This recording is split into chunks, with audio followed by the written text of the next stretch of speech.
So let's go ahead and begin. What I'd love to do now is introduce our phenomenal faculty panel. Let me give you some introductions. Few of you are familiar with our faculty. They've participated in a variety of our recruitment events. Some of you did get a chance to come to our Admitted Student Day on March 14th and meet several of our faculty. So let me go ahead and do formal introductions. First, joining us is Radley Horton, who is a professor of climate here at Columbia University's Climate School, and the director of the Climate Systems and Analytics Advanced Certificate Program, for those of you that have been admitted to the MS in Climate program. His research focuses on climate extreme tail risks, climate impacts, and adaptation. Radley was a convening lead author for the third National Climate Assessment. He currently is the principal investigator for the NOAA Climate Adaptation Partnerships funded consortium for climate risk in the urban Northeast. He's also a Columbia University lead for the NSF-funded Megapolitan Coastal Transformation Hub and the Department of Interior-funded Northeast Climate Adaptation Science Center. Professor Horton has served on numerous national and international task forces and committees, including the Climate Scenarios Task Force in support of the 2018 National Climate Assessment, and he often appears on national and international television, radio, and in print. Welcome, Professor Horton. Next up is Jeffrey Schlegelmilch, who's the Associate Professor for Professional Practice in Climate. He's also the director of the National Center for Disaster Preparedness at Columbia Climate School. And again, for those of you that are MS in Climate admitted students, Jeff is the architect behind our Climate and Disaster Management Advanced Certificate, so he's their director. His area of expertise includes public health preparedness, community resilience, and the integration of private and public sector capabilities. In addition to his work at Columbia, he also served as an advisor to private sector organizations on topics relating to grid resilience planning and advised leaders on preparedness systems and policy at all levels of government. Next up to bat is the one, the only Jessica Fanzo.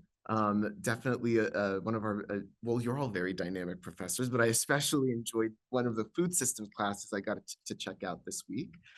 Professor Fanzo is, of course, professor of climate and the director of Food for Humanity Initiative here at the Climate School. She's also the director of the Climate and Food Systems Advanced Certificate, again, for those MS in Climate students. Her transdisciplinary research discerns and analyzes the connections between climate change and food systems and nutrition and climate vulnerable communities living in resource-constrained settings to identify and explore opportunities within food systems to enhance diet, nutrition, and environmental outcomes. She was the first laureate of the Carrasco's Foundation Sustainable Diet Prize in 2012 for her research in sustainable food and diets for long-term human health. She was also elected into the National Academy of Sciences in 2024. Next is Lisa Sachs. Some of you are admitted to the MS in Climate Finance program, so welcome, welcome. We're really thrilled to have you join us today. Lisa is the Associate Professor for Professional Practice in Climate and the director of our newly launched MS in Climate Finance program. Professor Sachs is also the director of the Columbia Center on Sustainable Investment, also known as the CCSI, which is a joint center of Columbia Climate School and Columbia Law School. At CCSI, she established and oversees its interdisciplinary research and advisory work on the alignment of investment law, practice, and policy with the Sustainable Development Goals. She is globally recognized expert in the ways that laws, policies, and business practices shape global investment flows that affect sustainable development. She works with global stakeholders across sectors to understand the interrelations of investment flows and sustainable development and to influence investment policies and practices to promote the SDGs and the Paris Agreement. And last but certainly not least, Joanna Lavecchio is joining us, and Joanna is director of our impact programs at the Climate School, where she is leading efforts to deliver impact and interdisciplinary action. She's the co-director of the Coastal Resilience and Environmental Justice and Climate Justice Cities Earth Network, as well as an adjunct faculty member at Columbia, leading the Climate School's Earth Studio. which this is a really dynamic course, Imagining Climate Justice and Resilience. I think it's one that students are always clamoring to join. We'll have to talk about that course in detail. And it's a collaboration with the Urban Design program at the Graduate School of Architecture, Planning, and Preservation. She brings the role, she brings the role of a specialization in climate adaptation, planning, policy, project design at the intersection of socio-ecological systems, justice, climate, and the built environment. This is truly an interdisciplinary faculty right here joining us today. So without further ado, I'd love to go ahead and begin with the first question. And again, this is an excellent opportunity for you as admitted students to ask questions and really gain insights from our faculty. So feel free to type in the Q&A. After I ask some of my general questions, we're going to get to yours. But let's begin with specifically, if we, just talking a little bit more about what makes the climate school unique. And maybe we'll begin with Jess Fanzo. I think one of the reasons that makes the climate school unique, and I think you heard some of our backgrounds, we all come from very different disciplines and very different rich experiences. And so the climate school hosts and allows for that diversity in our disciplines and our knowledge. And I would say that our students are the same way. They come from very different backgrounds, have different experiences and expertise, but we all come to this common space around the climate crisis and the many different systems and disciplines that are needed to try to tackle this, what we call a wicked problem. So to me, it's just a pleasure to work with all of these people that are in this Brady Bunch screen. And we all find commonality in coming from our different places. And I think that's a really unique aspect. Excellent. And Lisa Sachs, what are your thoughts on the climate school and what makes it unique? Yeah, thanks so much. I think I couldn't agree more with what Jess said, but just the two, I've been at the law school and I've been at SEPA, I've been at Columbia for over 20 years, and just the two absolutely defining and unique aspects about the climate school are that it is impact-oriented, solutions-oriented, and from a public interest perspective, the same can't be said of every discipline at the university necessarily, and that it is inherently interdisciplinary. And that doesn't mean just that every degree program is interdisciplinary, but also that every practitioner, every teacher, every professor themselves understand and appreciate and or are experts in diverse areas of the Sustainable Development Challenge. So it's what Jess said, but just to emphasize how distinct this is from other schools and other schools within the university, and it's just an incredible pleasure to work with students from such diverse backgrounds as well as the faculty with diverse backgrounds. Thank you, Lisa. And Jeff. Hey, good to see some folks again and see a lot of new folks in the names here. Yeah, I really want to really, I guess, triple stamp this sentiment, this interdisciplinary sentiment. Traditionally, in the way we do scientific discovery, it's very reductionist, break things down into their component parts, and very deterministic. We figure out the equations on how things work. But of course, reality is much more chaotic, right? It's at the intersection of many different fields of science. So to actually create an institution, in this case, focused around climate with so many, certificates, I'm biased towards the disaster one, but they're all phenomenal. I like to say that it's a different kind of discovery. The discovery is in the harmonics, if this were music, where we overlay these different branches of science. We look at the earth science overlaid with the politics, overlaid with the business, and then we sort of hear new notes on top of that. And that's where the discovery is. And that's where the solutions come from that are best leveraged for many different contexts throughout the world. And the other piece I'd emphasize is how it really is a mix along that continuum where we have hardcore researchers, in the lab, looking at ice cores, looking at tree rings and things like that, doing really serious research. And we have folks in the field consulting with governments on how to solve today's problems. And there's that connection. What does the best available science tell us? What does it not tell us? What direction does it point us in? And where do we need to inquire further to get there? So that whole continuum is there, which to me is always very, very exciting, that we have experts to draw on at different places in the world and different places along that research to practice continuum. Thank you, Jeff. Jeff, you're a poet. That's all I gotta say. Radley, how about Radley? Yeah, I think, building on some of these points, really leaning into how much we within the university learn from all of the decision makers and partners and stakeholders that we work with. I think that's one major branch of the interdisciplinarity, that sort of co-production of knowledge. And that's why our solutions work, I think, can be as effective as it is, whether it's having the chance to do sort of climate risk assessment workshops where, we get to meet with people at NASA centers who are teaching us about the mission, or whether it's working with indigenous communities in the Amazon, in small workshops, or, our 15 years of partnership co-producing New York City's resilience and adaptation efforts. So much of that expertise resides outside of the university. So it's finding ways to tailor what we work on, the questions that we ask, but also that sort of in-depth knowledge that resides, for example, in Con Ed. We work with them on a weekly basis. Every time we have a big conference around emerging heat waves that are the worst that we've seen, around correlated risks that are going to kind of grow in a changing climate.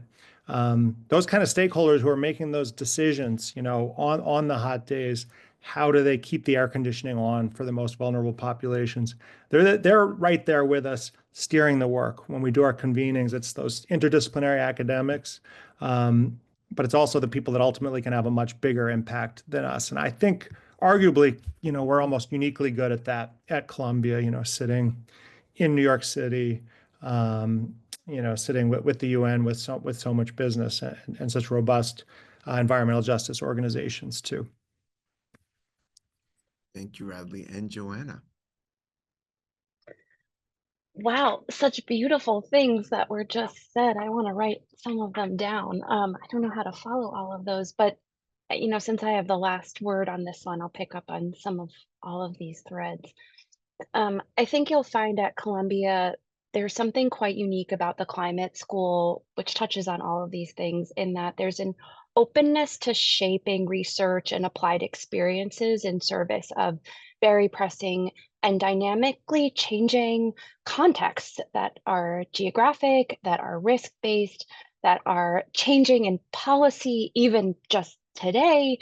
And so I think that's something quite unique about in the academic space generally, is a willingness, flexibility, and capability of responding to those challenges. And that touches on some of the things that Jeff said around those harmonics, is that when you put in conversation the amazing magic of a place like Columbia, where there's like truly any problem you're trying to solve, there is an expert somewhere around here who has thought so deeply about it for likely decades, with the reality that there are political, social, justice, ecological overlays with that challenge. You start to shape a different set of research questions, which is not a super traditional model, but one that I think we're really honing quite well. And then I just also say that, Lisa mentioned that, we have kind of impact and application at the core shaping of the school. And I think that's a really important thing, that public service, social good, and responsiveness to a dynamically changing crisis is embedded at the core. And I think that as a student, what you get from that is not just that culture and almost like resilience that you might have for yourself in changing as this field and crisis changes with you, but that there are lots of different formats in which to engage in that type of work and solving for. So whether that's in the classroom, in the types of courses and faculty that you build relationships in and with, whether that's through your capstone, whether that's through a travel experience that you have or a research position that you have, that's part of what makes, I think, the curriculum and the way in which the school is shaped is really unique, is that different formats resonate with different people. That's true for researchers, that's true for policymakers, that's true for students. And I think you'll find space to explore those various types of formats and ways of creating impact while you're here. Thank you, thank you. I see a really good question that came in. I promise we're going to get to that. That's a great question. One more question, and actually I'd like to pivot to Lisa Sachs for this one because it's interesting. We just launched this MS in Climate Finance program, and we've witnessed so much interest. But I know that many of our MA in Climate and Society and MS in Climate students also are interested in this topic. And I would love to hear, Lisa, maybe your thoughts on climate finance, its importance, and kind of the evolving portfolio at the climate school specifically on it. Absolutely. And I'm thrilled to hear that others are interested. I will just say that though I'm excited to be building this program, I'm excited to meet with all students at the climate school. And I'm committed to integrating the many diverse aspects and implications of finance throughout all of our programming. This year, we don't have the MSCF, and I'm doing it already. So I teach the core climate change mitigation class. We just talked extensively about climate finance this past week. We also already have other classes on financing renewable energy, and I teach a class on climate investment and policy that are open to all students already this year. So, and we're building out more programming. The more we build out the Masters in Climate Finance, the more finance topics come to the whole school, and that includes practitioners coming from all over the world. We'll have a practitioner series that will feature public and private experts and practitioners working at the intersection of climate finance, which again is a huge intersection that covers many sectors, many geographies, many types of tools, many implications, so many that we can't cover them in the classroom, which is why I'm excited for this practitioner series. And that practitioner series will be for the whole school. So I hope that all of you will come and listen to these extraordinary practitioners from around the world. So there will be no shortage, I assure you, of opportunities to learn about and to think about the implications of climate finance. And I think just to say, if I can use this perch, just to realize how deeply integrated it is for no matter what you want to do, because if we're thinking about what investments are needed to transform food systems, what investments are needed to build disaster preparedness, what investments are needed for adaptation, how do we build resilience into our economy, how do we preserve nature and conserve our resources, all of those questions require real technical analysis, technologies, expertise, so many things, which is why I'm so privileged to benefit from the deep expertise of our colleagues. But from my vantage point, they also all have implications for law and finance, which is the lens I try to bring to all of our work. So you'll get it whether you want it or not. Excellent. Thank you, Lisa. And then maybe if I could now discuss or lightly transition to the certificates and disaster management and food systems. I'd love to hear, a little bit more about those topics and why they're critical. Jeff, maybe we can start with you. I think it's obvious why disaster management, but let's hear a little bit.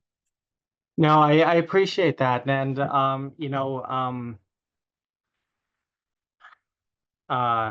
yeah, I sort of have ways that I always answer this question. And I'm coming back from delivering some trainings on the West Coast overnight. And of course, I'm reading every day in terms of potential cuts to emergency management and sort of shifts in the paradigm within the federal government. And I actually look at that and I look at the program we've designed and how we built it. And it gives me a lot of hope in terms of what we're doing and the programs we've built and the way that we're building them. I know hope is a weird thing to say right now, but I really do, because it's while there's so much noise right now between what's going on with the federal government and higher education and pulling back from multilateral institutions, it all just sort of emphasizes that these are multi-stakeholder problems. These are multi-stakeholder challenges. And while all of these groups are important, there's also, Lisa, to your point with finance, right? How are we going to finance that? And that's going to come from private actors. That's going to come from, folks looking at the economy and looking at the exposure. And so we need to be able to talk about things and bring those perspectives. We need to look at how nonprofits are operating and sort of helping to meet the needs of populations in transition and people in advisory roles in government. And you know what? On my first day of my class, I asked people, you know, what background do you come from? And that's the background from all over the place coming together and developing those skill sets that, you know, maybe some of them will go into disaster management. But virtually everyone is going to be somewhere in that circle around the disaster manager that we're interacting with, that sort of comes together to create that intersection where we either build stronger resilience or it begins to erode. And so this is why we keep kind of bringing up this notion of the intersection and why that's so important, because that's where life happens. That's where solutions are found. And it's really, really quite amazing. And so what we've built in building the program has really been to provide a survey of sort of all these different factors that intersect, and then what are some of the key themes of building equitable community partnerships. How do you look at research in this space? How do you evaluate research, applied disaster research methods? We're developing courses on disaster finance, as well as some elective tracks to be able to go in different directions, depending on if you're going to, you know, are really interested in the food systems. We have an amazing teacher here, professor here on it, but also the program in general is going to create some great opportunities in the mapping and climate analytics. There's a lot of kind of different pathways to go from there. So there's kind of the core and then the mini core of the certificate, and then a lot of directions you can go to really make it your own based on your own career goals. So maybe I'll stop there. No, that's great, Jeff. And maybe pivot now to Jess, you know, the food system. Tell us about it. Why does it matter? Yeah, so the Food and Climate Certificate is really designed to equip students with the knowledge and skills to understand and address the impacts of food systems on climate change and climate change impacts on food systems. So we've designed that certificate. It's a very multidisciplinary approach. It combines science, policy, sustainable practices to help students figure out what are the solutions that reduce food-related carbon emissions. How do we protect vulnerable and marginalized populations who are the most food insecure? And really, you know, why the food system is such a critical piece in the climate solution pathways. I think, you know, we try to design the certificate so you get a really good breadth of a systems approach. So food is very complicated, but we engage in it every day. All of you do, multiple times a day. You're making decisions in food systems and how they function. But we also try to do some deep dives. So we have a food and climate class that really discusses those interactions of food being a victim of climate, an instigator of climate, and a solution for climate. We have a food equity, ethics, and politics class. So we really go into the political landscape of food, which is highly politicized. We're seeing right now in the United States, food is being used in a political way. We have a trade, migration, and food shock class that's taught by our colleague Michael Puma. We go into a deep dive class on agriculture and the role of agriculture and different agriculture models for climate, and then a class on methods. And we have a couple of classes on methods and really trying to understand how climate and food research is done. What does that research mean for policymakers and evidence-based decision making? So it's a fun certificate. And I hope, you know, those of you who are interested in food really, you know, take the time to understand all of the food-related work happening across the university. I lead something called the Food for Humanity Initiative, where we bring lots of people together who work on food, not only at the climate school, but across the entirety of the university. Lisa is very involved with us and her team. And so it's a fun initiative to get engaged in if you're a student. Lots of activities, brown bag seminars, pub events where we talk about publications at the pub. So lots of fun things to do as part of the Food for Humanity group. So Excellent. Thank you, Jess. And Radley, climate systems analytics. Let's talk data. Yeah, absolutely. So this, I think, is going to be a really exciting certificate as well. This is the place where you really go deep to better understand how we know that the climate is changing. What are we anticipating for the extreme weather events of the future? How much can we attribute some of the climate changes and the impacts that they've had across society so far to fossil fuel emissions by countries, by companies, by sectors, for example? We'll really develop the quantitative tools. So we learn, how does a climate model work?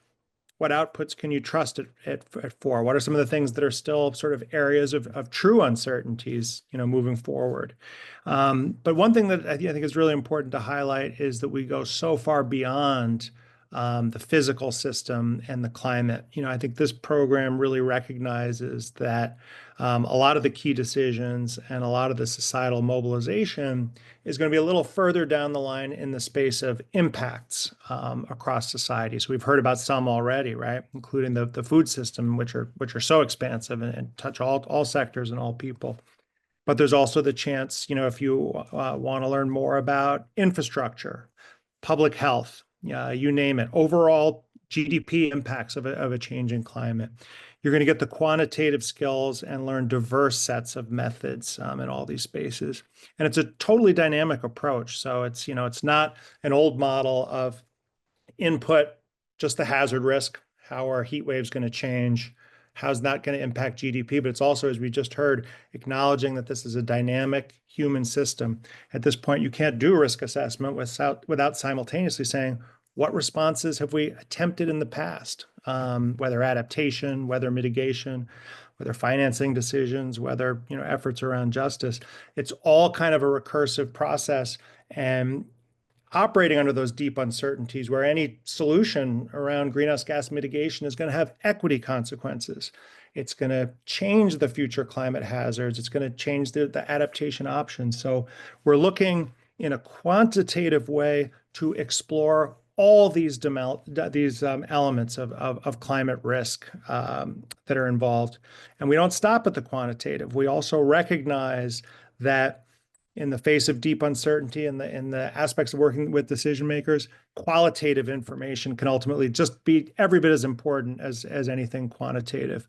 So how do we bring all those types of perspectives together?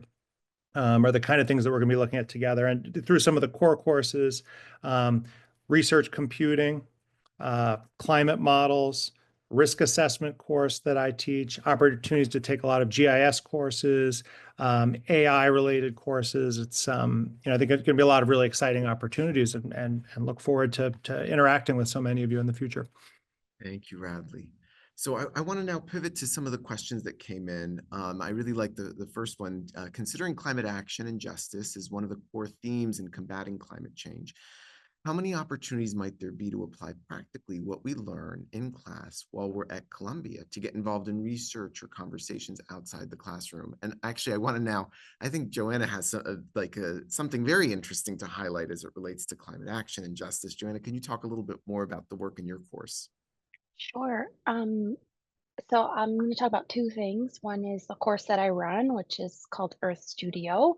And it's a 3-credit elective course that runs every spring. It's an application-based course, and it's a inter-school curriculum, which is one interesting innovation. It's a partnership between the Climate School and the Graduate School of Architecture, Planning and Preservation, and the urban designers who are in their final semester there. And one of the ways in which we work is that we establish partnerships with universities around the world, and we travel to a global city each spring. The theme changes. It's usually about cities, built environment, and adaptation in cities. But we always partner with a local university, and we always partner with external stakeholders. So I'm just back a couple days ago from a trip to Rio de Janeiro, where we worked with our global center, which is based in Rio. And they have a really special partnership with the mayor's office in Rio. It's called the Rio Climate Hub, and climate adaptation planning and climate action are essential to the city's plan and commitments that it's made. Rio is also a major site of fossil fuel transition. We looked at the Guanabara Bay in our class as sort of the site that we're looking at had the opportunity to meet with, talk to, learn from, and with operators of Transpetro facilities and other major oil refinery sites in the Guanabara Bay, and with some of our partners start to unpack the relationship between this major transition and the resilience goals that the city has itself, for a city that's deeply dependent on fossil fuels for not just infrastructure, but also labor. That has big, big implications for how a city will adapt in the future. So we were able to start to put some of those things together through these types of partnerships, and get some of that on-ground experience through the class.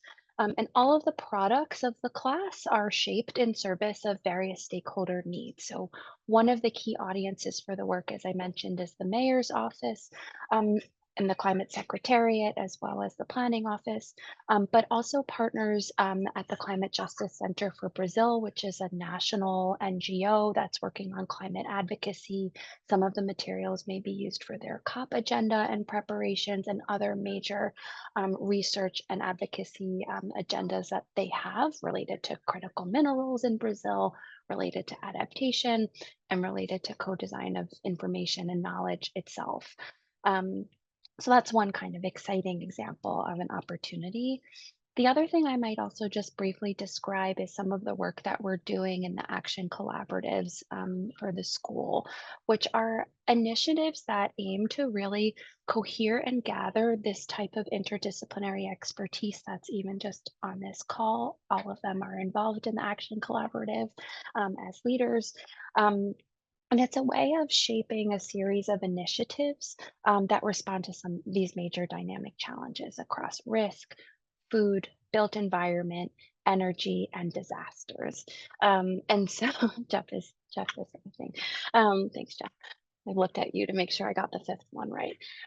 But what's very exciting is that we'll have, these initiatives are just starting. And one thing that we're launching just this summer is an Impact Scholar cohort, which is a special summer opportunity for students to be directly engaged in the stakeholder engagement process, research design, and product development for and alongside a wide range of partnerships like the ones that have already been mentioned on the call.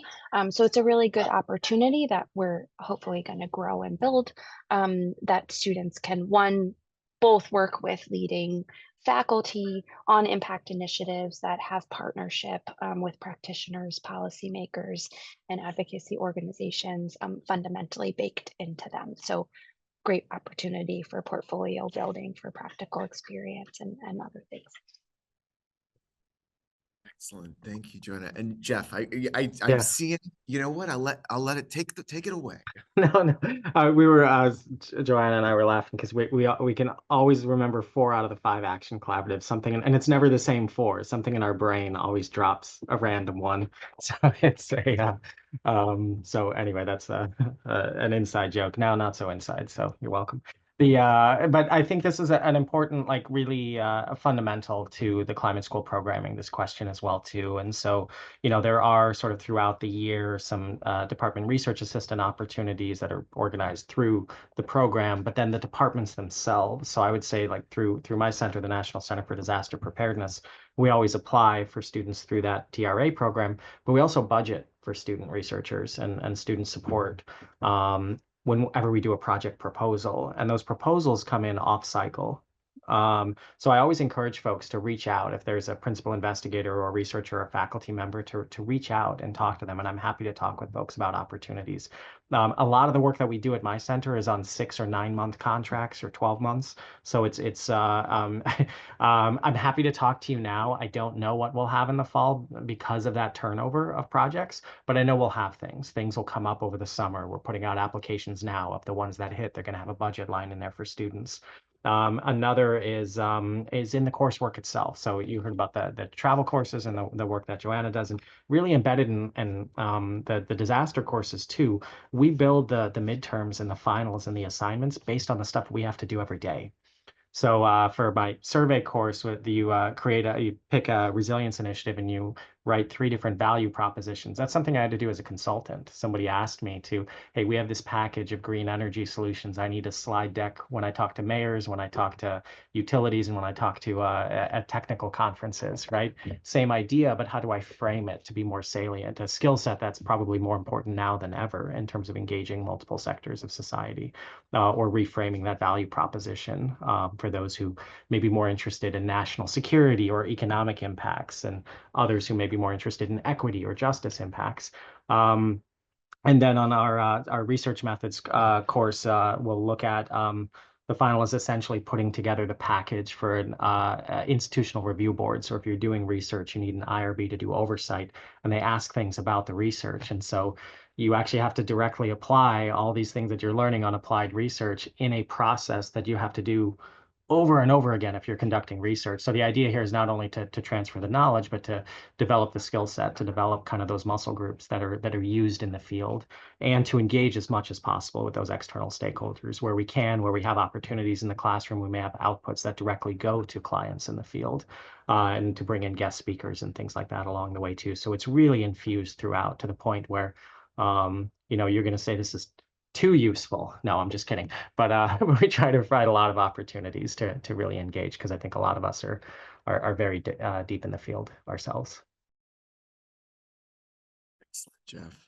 And if anybody else, yes, go for it, Radley. Yeah, I'll just sort of further highlight that it can really be a diverse set of activities that you can do outside the classroom. We've had a lot of examples of students at the master's level, leading first authored publications on emerging topics such as, lethal combinations of heat and humidity that are underappreciated for a lot of cities around the world, or exploring, how shared risks of heat waves and flooding could be changing in various places. Those are, student-led papers that have, been released in the last couple of years. And then, as we sort of alluded to earlier, I think we do really excel at these transdisciplinary and stakeholder inclusive convenings, our managed retreat conferences, some of the biggest thought leadership events around legal applications of climate attribution and sort of trying to quantify the damage that's been caused to vulnerable communities around the world.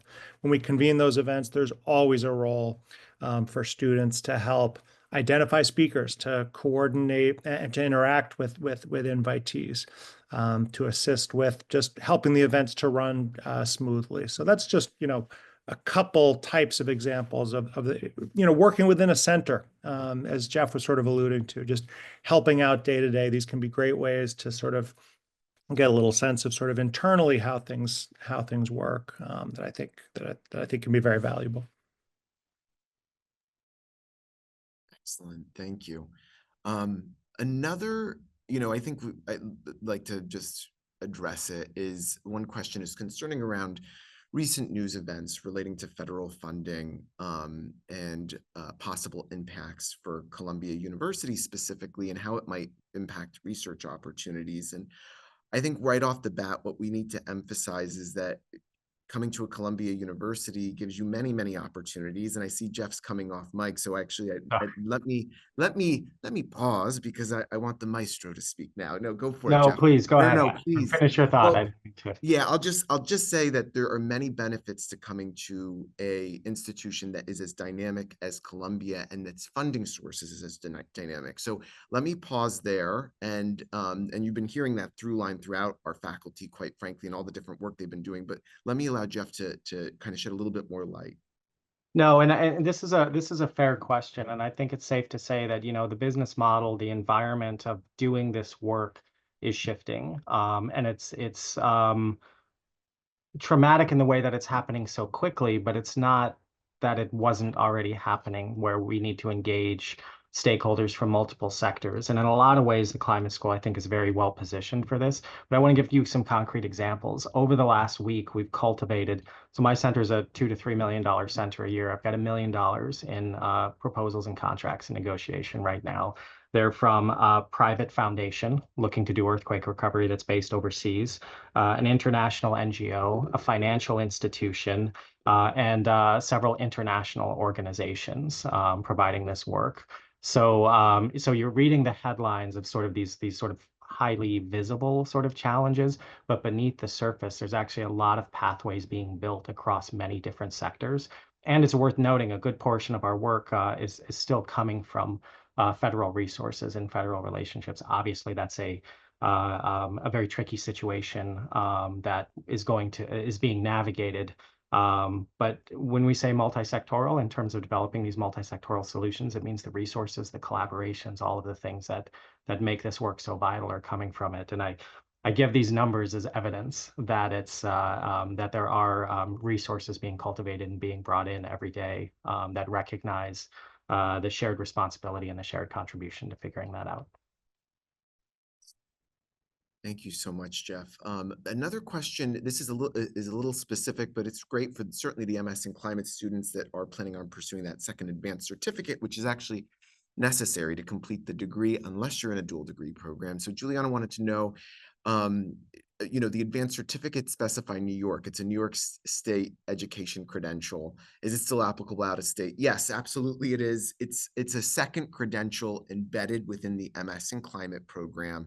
When we highlight that it's New York State education sort of approved, so to speak, or NYSED approved, is that it also allows, and this is getting a little bit specific, but it could be, we aren't planning on rolling it out this year, and but in the future, maybe not so distant, it could become a standalone credential, interestingly, where students might be able to simply, rather than pursue an entire degree, pursue strictly the advanced certificate. That's not in the works right now, this year. Right now, in order to enroll in Columbia Climate School, you have to matriculate into a degree program. But there are plans in the future. Certainly, I think Jeff and I have talked about, people have emailed just asking, I just want the certificate. Is that feasible? I really want a very focused, tighter timeline curriculum. I just want the food systems.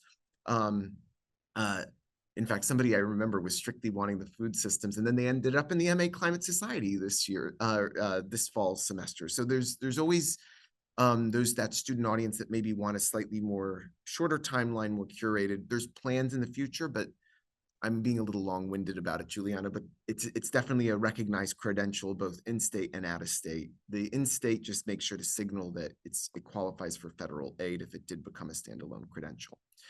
Another question relates, Rin asked a great question, and this did come up actually at the admitted student day, interestingly, about the dual degrees. So the MS in climate has entered, really, I mean, it's the truest form of like transforming that concept and actually applying it in practice of being such an interdisciplinary school is the idea of these dual degree program opportunities. So the MS in climate has a dual degree opportunity with the Graduate School of Architecture, Planning and Preservation, RIN, which is, I believe, the one that you were referring to.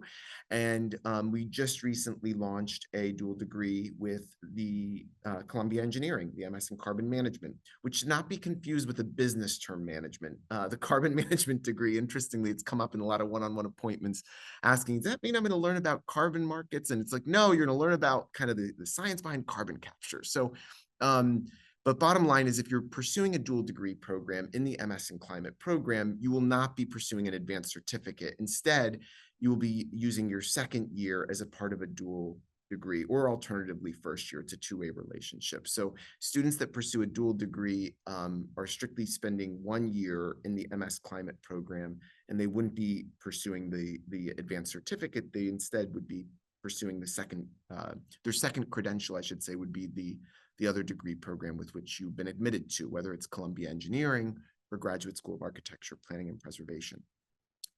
Another question, this is a specific but great. Annika is asking, are there any courses or professors that focus perhaps maybe even a practical component on climate impacts in the Caribbean region specifically? Joanna, I'd love to like pivot to you because I know last year was highly, highly relevant. Yeah. Oh, That's such a good question. Yeah, so Earth Studio last year was Caribbean wide. So we went, we had students traveling to Cartagena, to the northeast coast of Jamaica, and to the Dominican Republic. And so we were able to formulate a full studio that looked at urban design, coastal resilience, food and agricultural systems played heavily into this studio as well as impacts of tourism and financial investment in that regard, and overuse as it relates to tourism impacts in the Caribbean. So that was like the whole theme of last year. We're going to be producing a publication pretty soon, which will capture all of those learnings and insights. And I expect that, what's really special about courses like this is that they often produce additional work opportunities, partnerships. There's kind of this snowballing effect. So I don't know that I don't know if this will be the theme of next year yet. We're still deep in Rio, but this is work that will continue to build. So whether that's in a course or that's in additional opportunities, this summer, that Impact Scholars program that I mentioned, one of the projects that a scholar will be working on will be directly related to that Caribbean Earth Studio and follow on from that. So it's also just goes to show that like formats sort of respond to the need and what's happening on the ground in real time. And we continue to sort of build these partnerships as we go so that classes like the Earth Studio don't kind of like end, right? With like, you're just there for a semester, you fly in, it's this like amazing thing, and then nothing ever happens, or there's no method of continuing on for some of that work. So that's part of my job right now, is figuring out how that work in the Caribbean continues to take shape in a meaningful way for students and people on the ground. So great question, and reach out to me if you want to talk more about the Caribbean. I'd be very, very happy to chat. That's excellent. Anybody else on the panel work in the Caribbean, research in the Caribbean? We just wrapped up a project with Dominica and the Kalinago population in Dominica with a postdoc, expanding our Resilient Children, Resilient Communities initiative.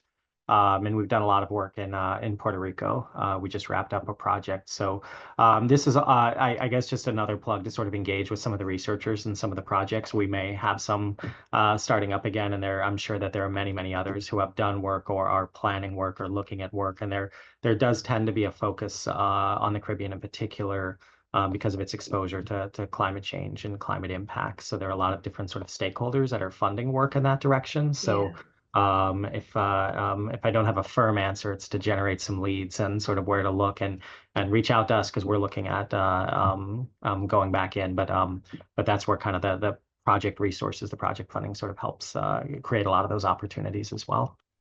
And maybe just to mention, again, one of the joys and privileges of studying in New York is that so many wonderful, and at Columbia in particular, is that we hear from stakeholders all the time coming through and wanting to learn and engage. So I don't have a project yet, but most recently met with a minister from St. Kitts and Nevis who's particularly interested in the challenges they're facing in financing adaptation resilience, and just looking more generally at not only the Caribbean, but the shared challenges of small island developing states in the context of climate change.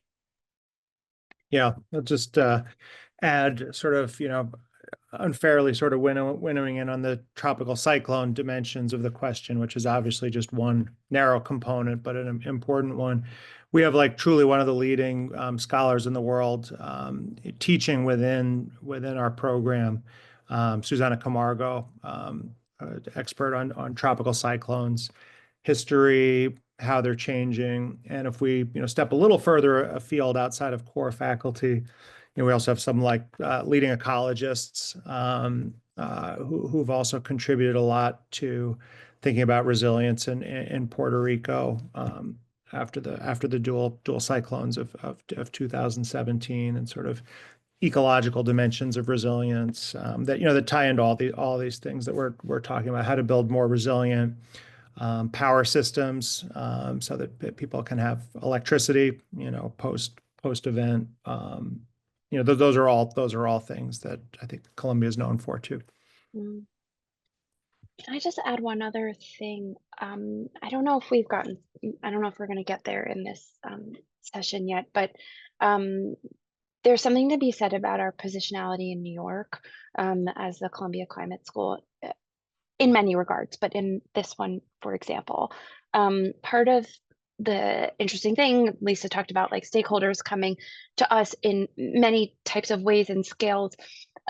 New York City also hosts many, many people who immigrate from the Caribbean to New York. So we have, especially in Upper Manhattan, we have very large Puerto Rican and Dominican communities as well. And there are really amazing institutions in Upper Manhattan, such as the Center for Caribbean and African Diasporas Institute on 125th Street, and others, the El Barrio Museum, others who are interested in shaping partnerships with us that not only are us like translating across geographies like north to south, but also, you know, engaging in some of these entanglements as they relate to our own city and community in our own backyard, which I think is just another dimension of the sort of same, you know, Jeff, to use Jeff's words about harmonics, right? That's another chord, right? Is like really relating back to our own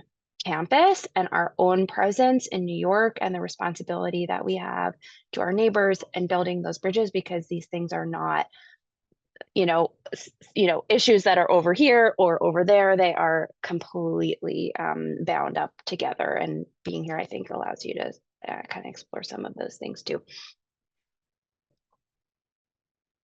Excellent. And I see Lisa's now typing, but I still think it's fun. Can I jump in yeah, on that question? Yeah, please do. Because please okay, do. and then I will say Please- it live, in part because it might be of interest to others. Please I was do. excitedly answering the question about whether we have work in South Asia, which we have a major project, but I think it's also just a good example of the type of work we do. We are supporting the ASEAN Secretariat, which has 10 member countries in the Southeast Asia region, where for 20 years there's been a discussion about developing an integrated grid, an integrated energy grid, with the energy transition becomes absolutely critical. The energy transition will require regional integration, but it is exceptionally challenging for political reasons, technical grid design reasons, energy modeling reasons, institutional framework, and the financing framework. So we are supporting the ASEAN Secretariat in exactly that, creating an integrated technical, institutional, and financing framework for the regional green grid, and working with a ton of regional actors. We also have lots of other projects, especially in Indonesia and in some other countries, because it's all related. The more we understand about any particular country, the more that we can support the design of regional policies. Albert, I just put in the chat, but we have this like interactive map tool that shows dots where all the different projects are. It's not real time We need to It's update awesome. that. in terms of that, but it gives a great just lens of like past projects and some current projects. And I'll I say pull that up. this.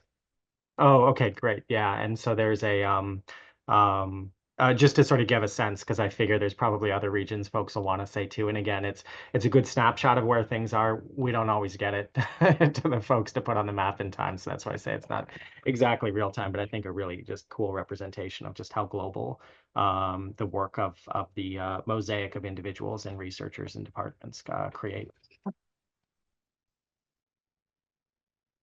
Forgive me, I'm going to struggle with that, but yes, Jeff, you're amazing. Jeff's put it up there. It's in the chat. Check it, take a peek. You're doing it, Jeff. All right.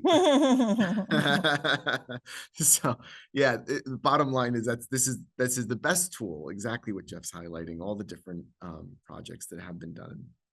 Okay, so I think I'd love to just cap it with a final question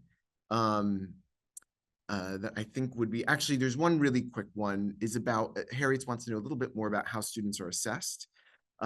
So if everybody could just quickly give a rundown of the typical assessments in your courses. Is it presentations? Is it exams? Love to just hear it. It doesn't have to be long, but love to hear it. I can jump in. I unmuted. First, just to say, it really varies by class. The rubric is set out by the teacher, but it really varies. So you'll definitely have a mix of presentations and reactions and quizzes and exams and all of that. I will just say I teach a smaller seminar, and then a large lecture class. In the large lecture class, we have reactions to the readings, short reactions to the readings that show kind of a critical reflection of the idea. Do every week, very brief, and then an in-class quiz to see if to kind of digest the contents in the quiz, and then a modeling exercise and a reflection of the modeling exercise at the end of the class. In the seminar, it's also reflections really before and after each week's discussion that is really meant to just provoke real thinking about the work, and then a final presentation on some innovative idea. So those are how we do it in our classes, my classes. Awesome. Jess? Yeah, I mean, in most of our classes, we don't really have quizzes and or multiple choice exams because it's a little bit more difficult to do. But in our food and climate class, we have really 3 big assessments. One is a group podcast that students develop. We have debates, live debates, and then a final research paper. In my food politics class, we have a really interesting exercise where they use something called the Global Food Systems Dashboard, which is a big collaborative that I'm involved with, and use really data to understand a food system and climate problem. So a real data-driven exercise. Students work on a policy brief because it is a policy class. So really understanding how do you write a very crisp, concise policy brief. And then at the very end, kind of an essay type of assessment. So we try to vary it so you get writing skills, speaking skills, data analytics skills, and kind of touch across those different areas. And, you know, again, I think for some of the larger format classes, you're a bit more constrained around assessments of quizzes or tests, but in some of the smaller, less than 40 student graduate classes, it's really more about some of the analytical skills that you get and how you apply those to real world questions and issues and case studies. So I hope that helps. Great. Radley, just out of curiosity, because your courses are climate systems analytics more, what do your assessments look like?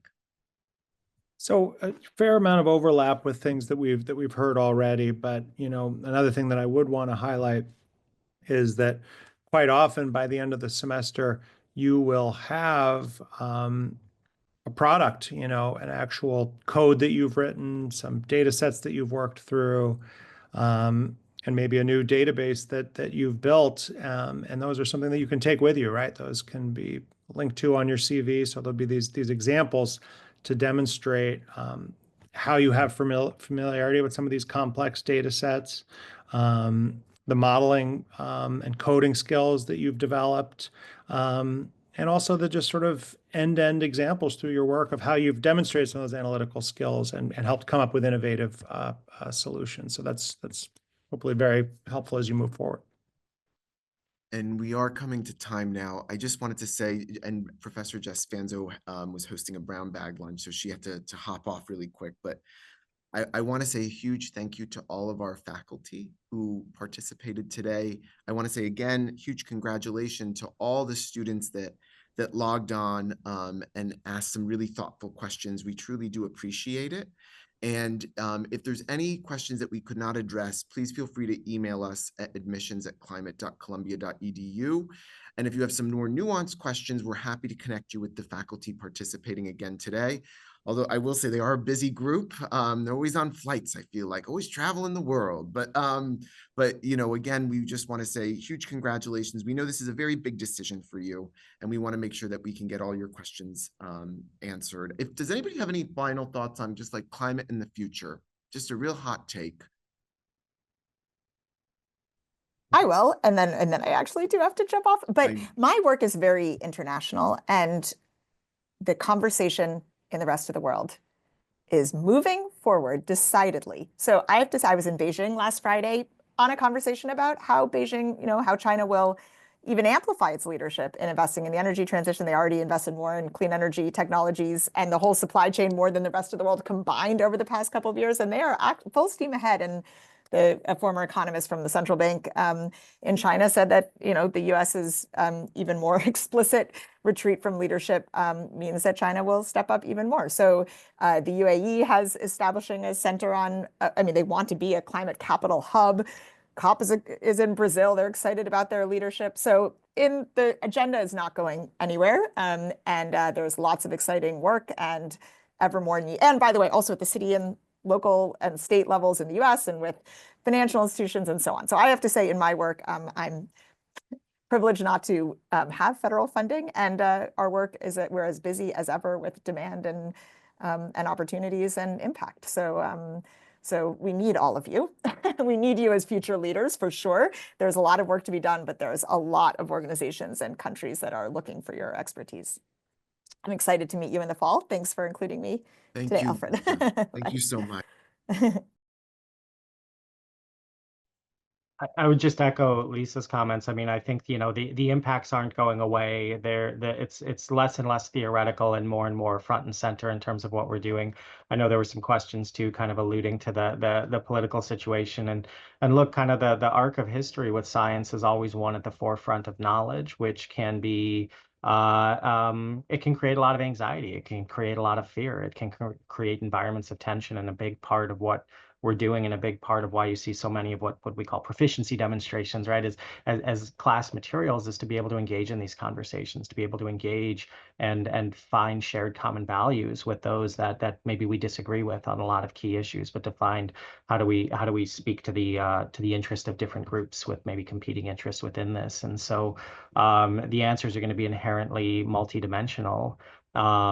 And in some cases, we'll try to give you the tools to go out there and navigate that. But I think more importantly, we'll give you the knowledge base and the processes and the skill sets to be able to adapt to these very fluid situations into the future, which will ebb and flow for a variety of different factors. But echoing Lisa's comments, these are complex solutions. We need all the help we can get, and I hope to see every single one of you in class. Thank you again. Thank you, Joanna, Radley, Jeff. Thank you guys again for staying on, and congratulations, everybody. We will continue the conversation. All right, take care. Bye-bye. Yeah, thank you.